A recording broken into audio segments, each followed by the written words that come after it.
Ja, welk akkoord past hierbij? Nou, ik weet het niet. My chin up high, but my head feels low. Ik ben mee naar het Makersweekend omdat ik het altijd heel tof vind hoe mensen op dit soort weekenden gewoon echt de tijd nemen om te creëren.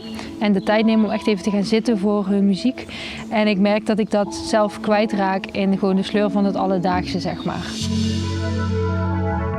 As I close my eye, falling back. Ik ben eigenlijk al heel lang bezig met muziek en ik doe op het moment een studie aan het conservatorium. En ik merkte van ja, oké, maar ik doe eigenlijk te weinig met mijn eigen muziek. En ik vind het jammer dat ik dat nog niet in de wereld breng, zeg maar. Dus ik dacht misschien is dit een leuke katalysator om ja, dat wat meer richting te geven en om daar inspiratie in te vinden.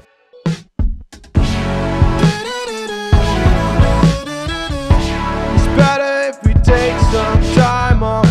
Wat het Makersweekend ook heel mooi maakt is dat vanuit stad en land mensen worden ingevlogen die uit de industrie komen. Het is heel interessant om met hen te praten, want die hebben bijvoorbeeld een boeker of een publisher. En dat zijn wel moeilijke onderwerpen waar je niet zo snel mee in contact komt, zeker niet als je begint met muziek maken. Want die mensen die lopen rond en die horen ook van alles en die kunnen je ook weer verder helpen.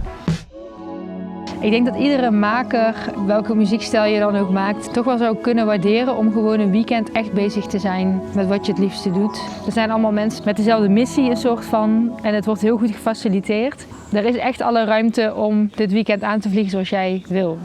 Dat kan ik heel erg aanraden.